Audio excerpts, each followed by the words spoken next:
Donc voilà. Donc tu commences déjà à prendre tes lanières de chute de cuir, donc peu importe la couleur.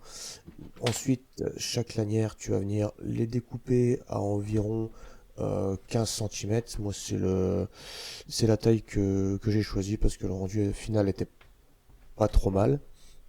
Donc là, tu vas faire ça sur toutes tes longueurs. Donc pour les mesurer, pour avoir plus facile, j'utilise mon tapis de découpe où j'ai fait quelques petites marques justement pour éviter d'à chaque fois prendre la réglette et de faire des marques sur le cuir. Donc là, tu fais ça sur toutes les lanières. Une fois que c'est fait, que tu as tes lanières, tu reprends ton tapis de découpe et tu vas venir marquer là, sur ton cuir, là où tu vas venir percer tes trous. Donc là, je fais à 1 cm, 5 cm et 14 cm sur la chute de cuir. Donc là, idem, tu recommences sur toutes tes chutes. Ensuite, tu vas venir percer tes trous.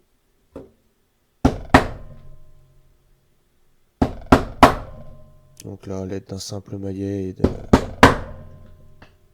d'un emporte-pièce, tu réitères ça sur l'intégralité des pièces, là où tu as mis tes marquages.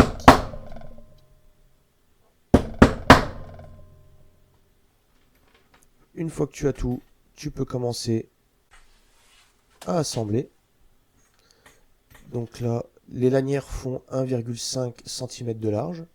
Donc la largeur en fait de mes mousquetons. En rivet, j'ai décidé d'utiliser des rivets à vis. Euh, Pas forcément les plus simples à installer, mais au moins si vous avez envie de rajouter une petite babiole en fait sur le morceau de cuir, vous pouvez tout simplement en fait en dévissant à l'arrière. Pour la fixation au niveau des clés, j'ai décidé de prendre un demi-anneau. Donc là ils sont à peine plus larges, ils font 2 cm de large, donc ça laisse un peu de jeu quand même, mais ce n'est pas dérangeant.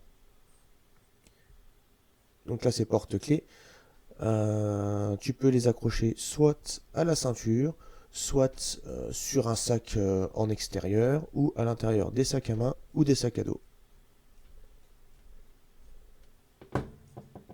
Et là, tu obtiens un porte-clés à base de chute de cuir.